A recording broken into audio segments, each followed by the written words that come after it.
Hello, beautiful people. Hello, hello, hello. So, watching this video, we all are made aware of some of the scary things that are happening in the world right now. And it's very clear that there is a social reckoning, a social, I should say, like a social cultural reckoning happening for the United States right now. Um, I mean, it is what it is. This happens all the time throughout history. Social reckonings happen, and it's scary, and it's wild, and it, leaves room for suspicion, ideations, guessing, assumptions, and of course, facts. So, it's gonna run its course like everything does. It'll run its course like, you know, slavery. Shoot, it'll run its course like when they crucified Jesus Christ. It'll run its course like the fall of Rome. Society changes, societies die, empires die, things change, but the world goes on. So it'll be in the end everything will be fine. Look at it. I mean, they thought that the end of the world happened when Rome came. I mean, when Rome died, they thought it was the end of the world, and it's 2024. Everything is going to circle on itself. But outside of the bigger picture, the smaller picture, the more intimate, personal picture, I want to talk about my concern and, yeah, I guess my concern. I want to talk about my concern and kind of bring to light what happens when you make, um, what's that word? What's that phrase when you can't take something back? Specifically when it comes to damage, literal damage to physical things, physical beings, right? So, with the fight that happened between the young black lady and the young white lady whose name is Kaylee, um, when you see the whole video, you can see that it's not about race what's going on here. Even if somebody said some racist comments, which we don't know what they said, but it's not about race because the white girl has a black boyfriend and she clearly had black friends. And then the black girl clearly had white friends. So it's not about race. It's about what it's really about is about children growing up in households and communities where their families are overworked. And so from the beginning of time, it takes a community, it takes a village to raise a child, but literally everybody in the village is occupied. And when you're dealing with impoverished communities, nobody has time to raise these children. Nobody has the energy, not even the teachers themselves. So these kids are being raised by a multitude of things, their parents along with everything else, and also each other. It's just stress. So it's not a race thing. I didn't get the proper development that I should have received, or not, yeah, I should have. I didn't receive the proper time to develop as a young child in my foundational period because of busy parents. And it has made me susceptible to levels of stress that adults feel. And it's not just me, it's me and all the other kids in this community. And so when you take kids that are already stressed out or have been raised in environments where relax, or you have time, it's not a real thing, there's no time to think. They really aren't thinking. And that's a majority of American children. Thinking is not a thing. And so when a situation, critical thinking is not a thing. So when the stove gets hot and it's time to start cooking, you can tell in that fight that that black girl who started banging Kaylee's head on the ground, right? You could see that, well, you may not be able to see it, everything I'm about to say, because this is context clues. Um, so intuitively, in a level of tuition that everybody should be able to tap into. It's not like only empaths can pick this up. You all should be able to pick this up. We all should have gotten the picture here. The black girl didn't mean to damage the girl to the extent that she obviously damaged her. That wasn't what was going on there. What she was trying to do was finish a fight fast. And it's crazy because imagine the decisions that you can make when you don't think, when you don't critically think, because either you're not good at it or because you weren't raised to critically think well or you don't have the time, the energy. But in split second, how much your life, the trajectory, well, not trajectory, because I believe that trajectory is destiny, and that's what was always going to happen, anyways, but which is actually kind of insane because it makes you feel like you don't have free will. Do you? Anyways, how quickly the trajectory of your even, let's say, emotion, your emotional journey can, your physical journey, all of it can change. Whatever dreams that young black girl had of making a real difference can now only be obtained after some heavy rug pulling over, because obviously the story she's going to have as a person that put that white girl in a coma because she didn't critically think is like, nobody wants to see you do anything big in this world. Not that nobody wants to see you do anything big, but it's almost like when you do something that big, when you do something wrong that's that big, we as in society is more likely to just skip over you and go to the next person. So she's going to have to change her whole identity and hopefully never be associated with this part of her history ever again in order for her to really make it. Because the minute somebody finds out, you're like, I don't want this girl around me. It looks bad. Even though we all know she did not mean that. That was an accident. It, as far as it was taken, was an accident. And this happens all the time. All the time. People make, what is that, unrefutable? I don't know what it's called, but people make choices with consequences that cannot be forgiven. And there's not a lot of time, and why am I doing this? There's not a lot of time and energy to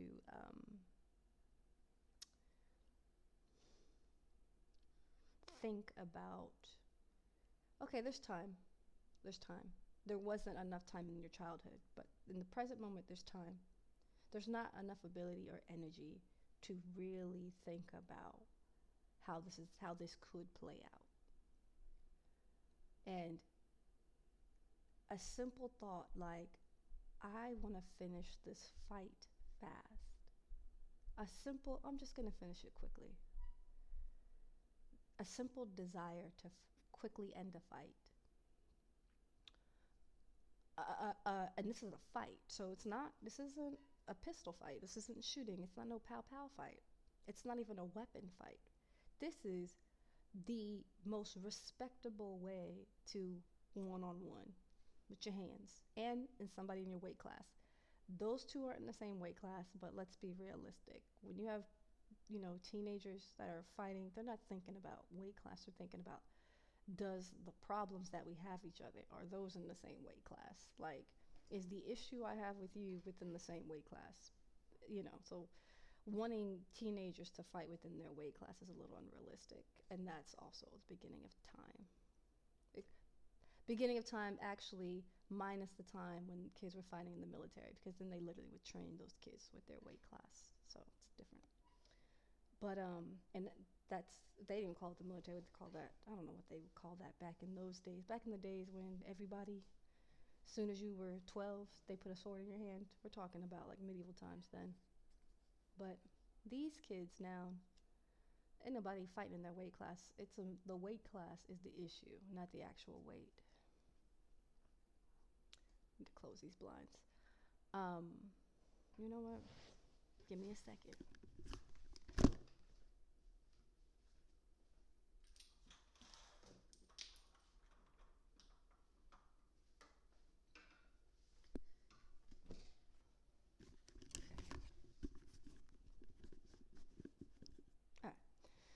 So yeah, so that's not gonna be a thing.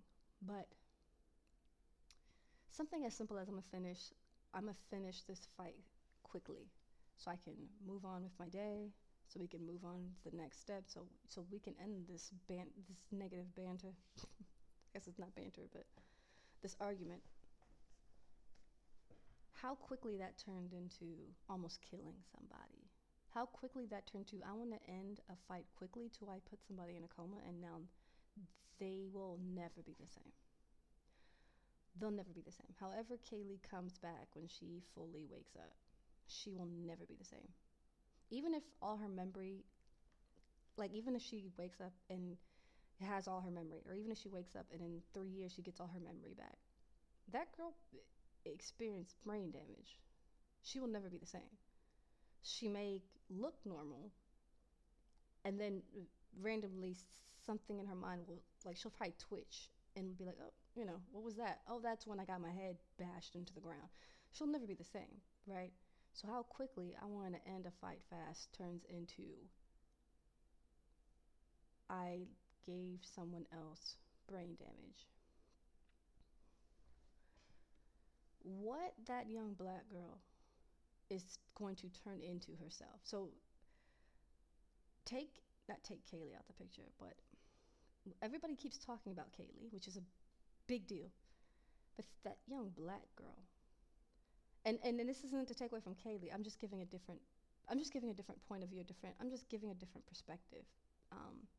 Because, you know, I think I mean I everybody I'm sure, but I think about the whole picture, and there's no point in me talking about what Kaylee's going to go through now because everybody's talking about that already. So I'm specifically talking about what most people aren't thinking of, and that's some teenage girl who will have to move through life as someone who put a peer into a coma and has mentally changed her.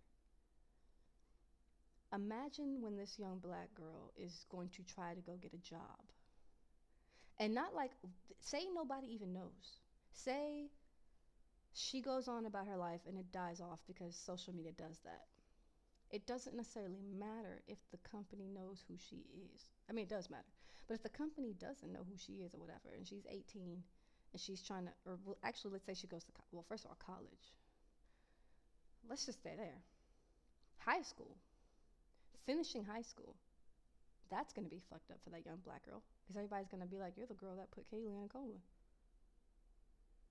And even if you take out all of her peers' voices reminding her of, you're the one that put Kaylee in a coma, she knows that about herself. She's going to be like, these hands, my very hands, I used my very own hands. I live with these hands. I trust these hands. I love these hands, hopefully, self-love. These same hands I used to give a peer brain damage, undeserving. I used my own hands and gave someone undeserved punishment. All because we were arguing. All because we had a disagreement as teenagers, so it wasn't a big deal. And I used my hands and gave her brain damage. If I'm that young black girl, who am I? In the sense that she will never look at herself the same. All because of a non-critical, quick decision she made as a teenager. She will never look at herself the same. And she has to live with herself every day. So, high school is going to be trash for her. College could get better because she can try to reinvent herself. But imagine how fake she will feel. And she's going to feel it. She's going to be sitting there as a sophomore in college. At this time, she has friends. And she's going to be the one that just suddenly gets quiet. Like, everybody's hanging out since college, so if they're all drinking on someone's couch in the dorms. And she's going to be the friend that just stops. And people may or may not notice. And she's just going to be thinking, none of you guys know that I used my hands and put a peer in a coma. She's going to be the friend that you're like, hey, I don't even know the girl's name, so like, hey Virginia, you good? She's going to be the friend that you're going to like just be, haha, yeah, we're all partying, having a good time. Virginia, you okay? You good? And she's like, oh, yeah, sorry, I was just thinking about something. She's like sitting there thinking, none of you guys know that I am damn near stone cold killer. None of you guys know that. But y'all are my friends. How can any of you people really be my friends when none of y'all really know me? That's the kind of self reflection this young black girl is going to have to live with for the rest of her life. And hopefully it's a long life, but you can see how something like that might drive a person to suicidal ideations and then a suicide attempt. What I'm trying to say is the simplest decisions can be catastrophic. That is scary. It's stuff like that also really makes me be like, there is a God. I mean, I already know that there's a God, but not just the beautiful things make me be like, God is for real. God is real. It's also the horrendous things that makes me know that God is real, because something so traumatic, to know that all I did was use my God given brain to make a decision and I damn near killed somebody. That's a conscious thing that that is like something like that, that's so unthought of. Like, you know, when like animals that are, they use their instincts. Animals do things strategically with a purpose. That's what they do, unless they're sentient and they start doing things with personal a personal touch. Non-sentient animals, because like humans are animals too, so non-sentient beings are instinctual and they do everything strategically and with a purpose. All the sentient beings have the capability to make such a stupid decision because we're conscious. It's so dumb because it's not thought out, it's not strategic. It can be so simple and yet so dumb at the same time. That kind of flop is only something that can be designed by somebody bigger than us 3D humans. There has to be a God out there. There has to be a God making the bees pollinate making bees pollinate flowers, and there has to be a God making young teenage girls not think to the point that they critically injure somebody. The good, the bad, the ugly, and the beautiful. It's all God. And that's so disheartening and scary, but it's a reminder of that's my dog. He's outside on the patio. It's a reminder. Oh my God.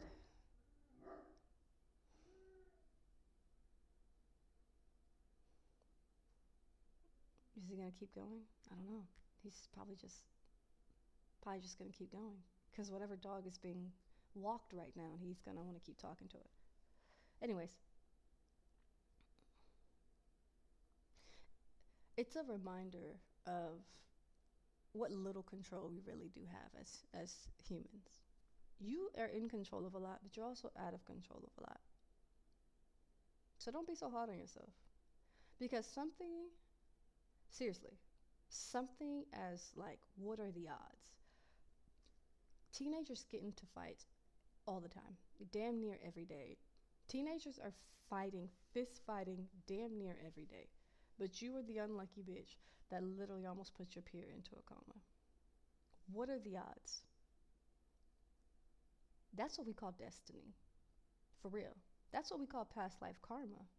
That's what we call a setup. That this is a scheme that Todd set up. That's for real. That's what we call, that was just destiny. That was just fate. When the cards line up, that's fate. Because how is it that everybody can get into fights all the time? And the fact that she was bashing her head in and not thinking, this is surely going to kill her. No, she was bashing that girl's head and thinking, yeah, you're going to go to sleep and the fight fast. That young girl was not thinking, I'm about to kill you right now. Because it wasn't worth killing. She was thinking, I'm going to end this fight fast and make sure you go to sleep. So the fact that she knew to, first of all, to damage her head, She got that from somewhere. She got it from other people fighting. So that means that, and we know that I'm saying it like this is obvious. That means that that young black girl has seen other fights where people get their head banged on the ground and they don't get critically injured. She's probably seen that happen more, if not only that way. She probably has not ever seen a real life situation where somebody has punched and KO'd somebody and they started having a seizure, because that young girl started having a seizure right there on the ground. She's probably never seen somebody bang somebody's head on the ground and then they start having a seizure, and it's like, clearly you just gave that person brain damage and they're probably going to die right here. She clearly has never seen that in real life. What she sees in real life is people going to sleep and the fight's over. So for her to have so much unlucky karma that she repeats things that she's seen in this world and it ends up to where she damn near kills that girl. That girl has a seizure to the point to where even she noticed. She even went back to the white girl because she could tell, like she saw the girl moving. You can see it in the clip. That black girl saw the girl moving and went back over there, but there was a whole bunch of fighting still happening. So then she started still trying to fight, but even she was standing over the white girl like, wait a minute, you're not supposed to do that. Like, you're not supposed to be having a seizure. You're supposed to be asleep. What are you doing? Like, you could tell. Even she was like, you could tell she was probably thinking in that moment, guys, we really need to stop. Everybody stop fighting because someone's actually about to die. And that was not the point of this fight today. So that's, unfortunately, that's when shit like that, when the beautiful shit lines up to make a miracle, that's God. When the ugly shit like that lines up to make a tragedy, that's also God. Trauma and miracles are both designed by God for whatever story you need to have in your life. So what this young black girl is about to go through now for her, because of her karma that she's occurred, I guess, in her past life, or whatever relationship she had going on in the spiritual realm, that she had to come down here and play this out. And a lot of us have trauma, so a lot of us are playing out some bad behaviors or bad things or cleansing, maybe a ancestral curse. I'm sorry, I know that this was rather normal. Now it's turning more spiritual, but it's true. I just can't stop thinking about, damn, I thought my trauma was bad. I thought my trauma had me sitting here thinking like, God, please help me clear myself of the karma. What do I need to do to cleanse the karma? Like, what do I need to do to cleanse my karma so that I can be released of this hell on earth experience and stop reincarnating? I thought I had a funny story. That's a crazy story. Like, I complain about being sexually groomed. This girl is damn near murder. That is not the kind of karma I would want to be clearing in my life. That's so sad. I have suicidal ideations, and I was suicidal because of my sexuality, because of the sexual grooming that I went through, because of how inappropriate things in my childhood turned into a people-pleasing perfectionist mentality. And then the military stuff, which added like a cherry on top and just broke the dam. I wanted to delete myself, because injure's too nice. I wanted to delete myself and attempted to delete myself off of that kind of stuff. I couldn't, I can't actually, I can imagine what this young black girl is thinking about herself, because she is damn near a murderer. And it's almost like, I almost want to say that young black girl would, not in the end, but she'll at some point had much rather been a murderer, because then at least maybe she could be put on death row and not have to deal with the consequences of what she did to that young girl. Because who wants to live? Who, That's who wants to live as a murderer or damn near murderer, and you're not an actual murderer. You know what I'm saying? It's like it's there's a difference between I'm sadistic and I want to murder people versus I had a crime of passion, a crime without thought, a crime without critical thought, murder without intention versus murder with intention.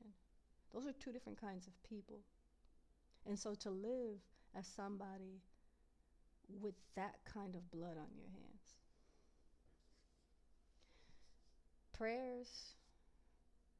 I mean, I'm sending positive energy um, for her mindset, that young black girl's mindset. Sending positive energy for that young black girl's mindset, for her to forgive herself and continue to live life out, burning that karma. Because she has to, that's what we call a karmic lesson. That is a destiny point. That's something that she had to come here and do. When the shit lines up, it's either a miracle or it's a tragedy. In either way, it's karma that needs to be burned. So, you know, I personally believe suicide is not the way to go because you will have to reincarnate and play it out again. So I just, by pray, I mean I'm sending energy for her mental strength, that she doesn't delete herself, that she doesn't, even if not literally delete herself, mentally delete herself. I pray that she can manage through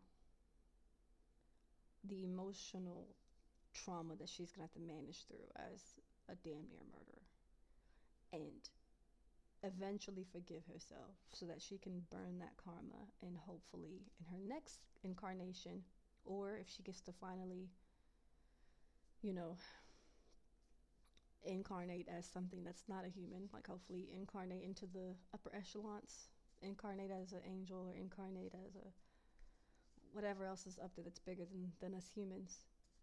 You know, she can, hopefully she can burn that, complete the level. Anybody that plays video games, right? If being a human is level 3, hopefully, you know, she gets to go to level 4 next. Sometimes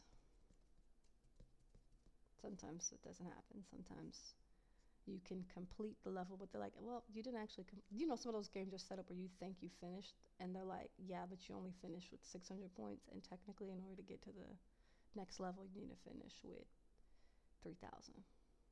So you got to go back. And you're like, but I made it to the end. They're like, and you completely ignored.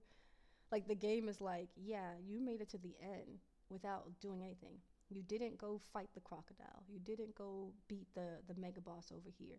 You made it to the end of a timeline, but you didn't actually play the level. So hopefully she can play the level with enough points to, for all of us. I do not want to incarnate as a human again. I am a life path 11, which means this is either my last incarnation or like second to last, third to last. So I'm tired. So hopefully for her, with that kind of story, I pray that she's able to forgive herself, and shed that karmic debt, because that's a karmic debt. So, but also, I think about, I realize with my own suicide attempts how hard it is to end life when you're not,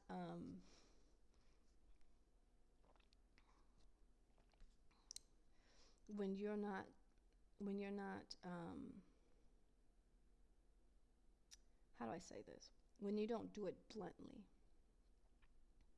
Well, because that was blunt, but there's trigger points, as we all know. There's certain places, like even if you shoot yourself in the head, you could still survive. There's only certain points on your body where you may, if it's hit, that you'll actually die. And I learned that with my own suicide attempts, like, it's actually really hard to end a life, especially if you want to do it quickly. Well, if you know the pressure points and you want to do it quickly, then it's fine. Well, not fun. What am I trying to say? What I'm trying to say is the fact that her head, that young white lady, Kaylee's head was damaged in that way. And instead of death, it attempted to reset its, well, it was actually forced. It was forced into a reset. And instead of dying on the way to the hospital, instead of dying the next day, her body's fighting and fought to live. Because now her body is stable as far as living. Now it's just a matter of, I think, her mind coming to, con of her consciousness coming to. Well, she's conscious, but you know what I mean. Not in a coma. So the body is a crazy thing. It's crazy what this body does, but it's also, again, another example of God. God is very much like, if it's not your time, it's almost like you and Jim Bob can do the same thing. But if it's not your time, it won't happen for you. You and Jim Bob can both be racing on motorcycles and get hit by the same truck. But if it's not your time, you will survive and Jim Bob won't.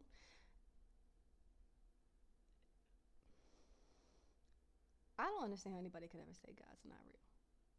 Because what are the odds that, well, I mean, I've said this from, I've played, by said, I mean, I've had these conversations with myself. I've played this out with myself. Like, how did I survive? Because I planned it out. I was supposed to be gone. Anyways, I did a video on that already. But the fact that her body can endure, her head endured what it endured to that level of damage, and she's still alive. Nothing but God. That is insane. And again, I mean, I literally was in an Uber one time. I mean, I wasn't in the Uber. I was driving Uber one time. And it was late at night. It was damn near midnight because it was my last Uber drive of the night. And I was taking a truck driver he was at a hotel, and I was taking him to the company because he had to get on the road by like 2 something in the morning. And so I happened to get the thing, and I took it because it was actually, well, for one, it was so late and it was a decent amount of money. I was like, I'm gonna do it. Like, I'm gonna, pick him up and take him there. And that situation I just described, there was a motorcycle accident, and we pulled up. Literally, there was a truck and me. This is nighttime, so there's not a lot of cars on the road. And suddenly this truck started, I'm behind the truck, and he just starts slowing down, putting on his big red lights. And he's getting real slow, and I can't see past him because he's a truck. And I'm just like, what is this truck doing? Like, what's going on? And so I'm thinking, okay, I'm just going to get into the other lane. He gets into the middle of the 2 lanes, because it's 2 lanes going that way, because it's a highway, but it's not like a in the air highway. It's not all highways are in the air. I didn't have to explain that. Duh. Anyway, so it's a highway, but it's a country highway. So he gets into the middle of the highway. So he's literally driving purposefully on the white line, driving slow. And so I know, because I'm like, okay, he's not letting me get past him. So he's slowing down traffic. It's obvious. And so I'm sitting here driving, and my passenger's like, what's going on? We're like, I don't know, but we're gonna find out soon. He slows down, and the truck kind of positions himself in a way to basically, like, you could tell he was kind of being like, guys, everybody behind me, nah. But I mean, I don't know exactly what's going on, but I'm also kind of like, whatever it is, you never think it's gonna be that bad. So I'm like, listen, buddy, I don't know what's in front of you, but I have a passenger, and it's almost midnight. I want to go home. So as he slides down and does this, I creep over, because I'm like, I'm fucking dropping off my passenger and going home. And so I kind of pass by, I get around him a little bit, and the truck wasn't necessarily fully blocking the road. The truck was in a position where he was slowing down to stop traffic and assess the situation. So I could tell that the truck was in an assessing the situation position, which made me feel like, if you have enough time to assess the situation, there's an accident, but it's not that bad. You're just trying to be respectful of, I guess, the car crash or whatever. Fine, buddy, do what you want to do. I'm dropping off my passenger. It wasn't until I got around the truck that I saw there was the beautiful sports car. It was like green or whatever. And there's like a girl. I think there's like 2 girls and one guy by the sports car. The girls are crying. And so we see them crying, and then I see another guy who's like running. He's just running. And so me and the passenger are like, what the fuck is going on here? Like, because all we see is one sports car, and the sports car is not necessarily damaged. This is a motorcycle. This is a motorcycle accident. So the sports car didn't really get damaged. So it was just like, okay, well, what did you hit, sports car? So it looked like, okay, the sports car got into an accident with something. We don't know what it is, but it's whatever it was wasn't that big, I guess. But the thing that was interesting was the guy running. That's what was throwing me off. And so, you know, mind you, you can see as you. It's kind of like you're. It's like a panoramic thing. You're seeing it happen. So I'm pulling around the truck guy, and so I'm seeing a beautiful sports car with a little bit of damage, but nothing serious. But I see these two girls just crying, and the guy that's with the two girls, he's just kind of looking like, like he don't know what to do. So that's kind of like okay. And then like I said, you see this other guy. So there's two girls and two guys. You see this other guy. Sorry, my eyes itching. You see this other guy who's just running down the road. And you can see as the other guy's just running down the road. So as you're going, the other guy's running down the road and he's kind of passing up a motorcycle that's on the ground, obviously. So that's when it starts coming together. But like when you get to the guy who's just booking it and you see like the downed motorcycle, because you can tell the guy's running too fast. So he's not running to the motorcycle, even though by the time you see the guy, the motorcycle is not very far from him. So if he was running to the motorcycle, he would have already started slowing down so he could stop to get his motorcycle. So it already is looking like that must not be his motorcycle because he's running way too fast. You could tell he's passing the motorcycle up. So as I'm driving slowly, obviously, because I don't know exactly what's going on. And obviously now that I'm on the other side of the truck, and by the time you see the motorcycle, you're like, oh fuck. By the time you see the motorcycle on the ground, oh fuck. And you see a guy sprinting, because you could think, oh, the motorcycle's on the ground, maybe it's one of the two guys. But no, by the time you see the motorcycle on the ground and you see the one guy sprinting, it's given, oh fuck, there's a body around here somewhere. And there was. Jesus. Yeah, that was not, man. Anyway, I can't. He wasn't. I forgot why I brought this story up, but anyways, just to sum it up, so I see him. I'm in a car, so obviously I can creep faster than the guy running. You see the man, the man that was on the motorcycle. He doesn't look. He doesn't look passed away, by the way. But he. Let me say this. He doesn't look passed away because he's on. He doesn't look passed away. Whoa, that's okay. Sorry, I try to block the memory out, but now, as I'm allowing myself to think about it, he doesn't look passed away because he's not. But he's on the ground, like on face down. But he has his head up, he's screaming. The man is in pain. So I stopped looking. I can see that the motorcycle man is alive. The other guy's running. The truck stopped. So this is an accident that's happening before. I don't even think anybody called the cops yet. I'm sure that's what the truck driver was doing. The truck driver, now that I think about it, based on how he was stopping, the truck driver probably saw it. He probably actually saw when the collision happened, which is why he probably started slowing down as early as he did. Anyways, point is that I immediately was like, I can't keep looking at this. I can't keep looking at this. Thank God that man is still alive. He's clearly without the ability to, like, his body's damaged. His body's damaged. His legs, his body's damaged. The man is not doing too well, but he was alive. He was screaming in pain, as I'm sure anybody in that situation would be.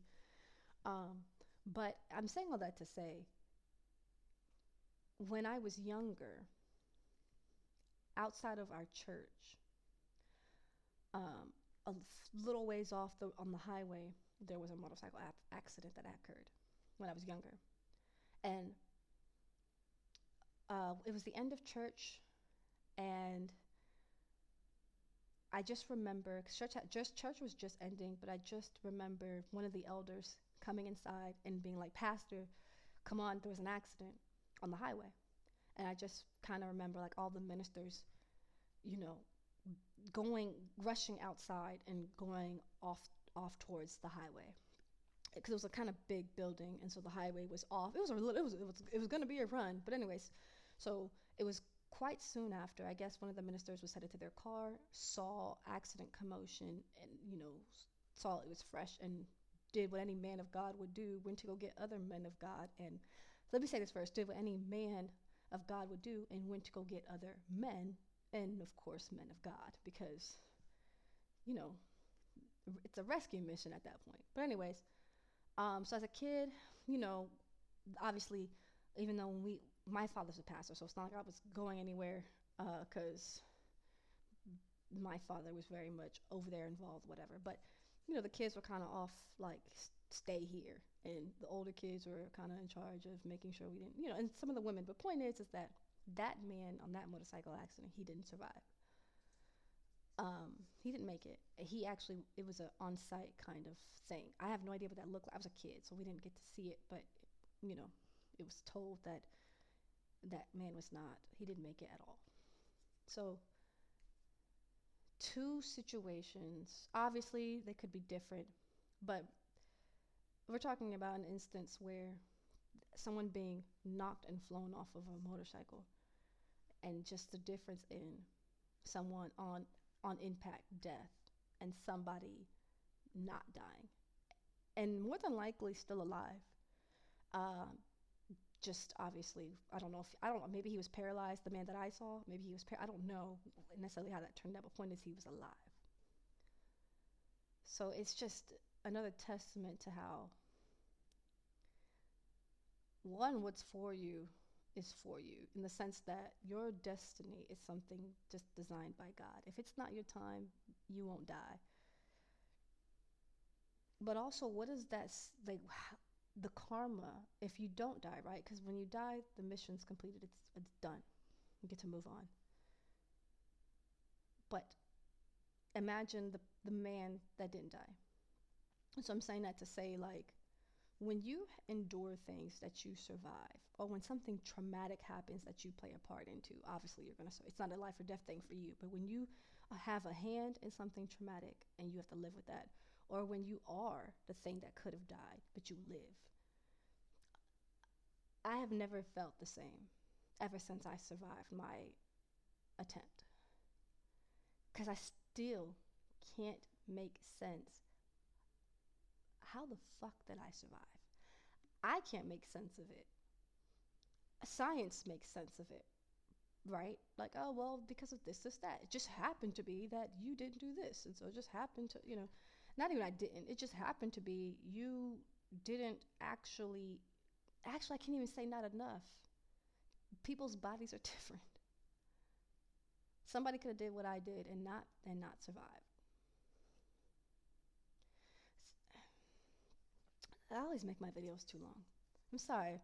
What I'm trying to say is, one, prayers to that young black girl, because the karma that she's going to be burning in her life, that's difficult. That's difficult karma. That's very difficult. The karma that you have to burn as somebody who's damn near a murderer. Jesus.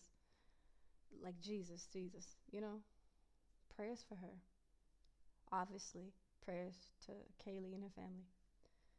But also, so number one, prayers to those young ladies. Number two, in a way, you're not in control of your destiny. It is what it is. So number two is, whatever happens is always happening for a reason. There's always an intention behind it. There's always a why. Whatever happens, It happens because it's supposed to. That's just the way it is. So be kind to yourself. Be kind to yourself so that you can do better. When the stars align to create miracles or trauma, there's no getting around that. That's just what the fuck was going to happen. So you can either accept and be nasty, or you can accept and be nice. So, number two, be kind to yourself. First of all, if you be nasty to yourself, whether you did something nasty or you had something nasty done to you, if you are nasty to yourself, you're going to make burning your own karma a lot harder, because you're going to be putting that nastiness out into the world, and karma is literally the repercussions of what you've done. And that can be in this lifetime, past lifetimes, all of that. So be kind. It makes burning your karma easier. You do not want to take your nastiness into the world and keep hurting yourself and other people. That's going to make it harder for you. So unless you have some nasty masochist kink where you need to go find sadist and y'all be mass and sadist, if y'all be masochistic and sadistic together, as long as you're around non BDSM people, that's actually disrespectful, because BDSM is something sexual.